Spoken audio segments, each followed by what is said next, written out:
بسم اللہ الرحمن الرحیم۔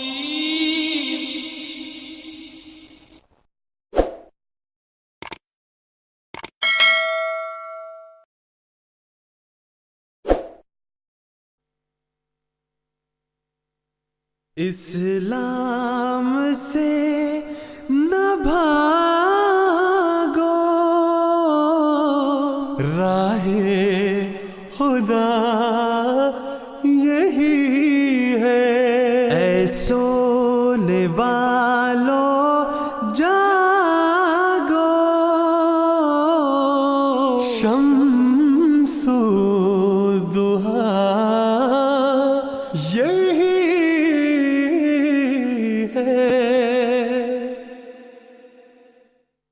شریعت والی نبوت ہے وہ ختم ہو گئی ہے، اس کی کیا دلیل ہے؟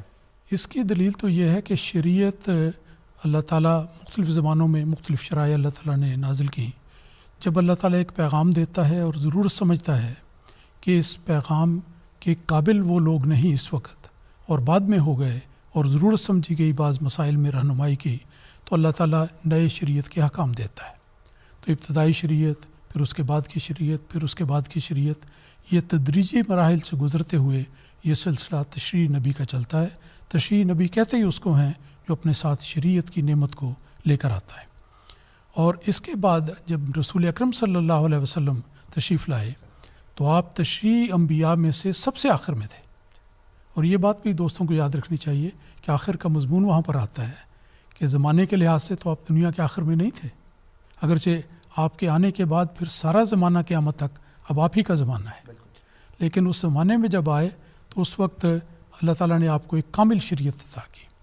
تو کامل شریعت عطا ہو جانے کے بعد جب اس میں ایسی صفات ہوں کہ وہ شریعت ہمیشہ قائم رہنے والی ہے اور بنی نوع انسان کی ضرورت کو پورا کرنے والی ہے، پھر نئی شریعت کے آنے کی ضرورت ہی نہیں رہتی۔ مثلاً ایک یہ ہے کہ قرآن مجید یہ بتاتا ہے کہ یہ اللہ تعالیٰ کا کلام ہے اور اللہ تعالیٰ نے اس کو نازل کیا، اور اللہ تعالیٰ فرماتا ہے انا نحن نزلنا الذکر و انا لہ لحافظون، کہ گویا یہ پیغام بھی ہم نے دیا ہے اور یہ پیغام محفوظ رہنے والا ہے، اس میں کوئی رد و بدل نہیں ہو سکتا، کوئی انٹرپولیشن والا چیز نہیں ہو سکتی۔ پھر فرمایا کہ یہ وَإِن مِّن شَيْءٍ إِلَّا عِندَنَا خَزَائِنُهُ وَمَا نُنَزِّلُهُ إِلَّا بِقَدْرٍ معلوم، کہ جو بنی نوع انسان کی ضرورت کی چیز ہے وہ ساری کی ساری ہم نے اس قرآن میں پیدا کر دی ہے۔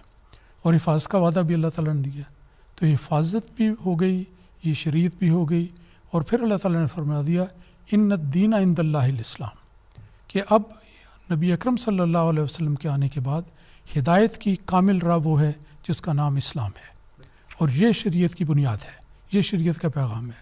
تو جب یہ ساری صورتیں نبی اکرم صلی اللہ علیہ وسلم کو دیے گئے قرآن مجید میں موجود ہیں، تو اس کے بعد نئی شریعت کے آنے کا بھی سوال نہیں پیدا ہوتا اور نئے تشریع نبی کے آنے کا سوال بھی پیدا نہیں ہوتا۔ جی بالکل۔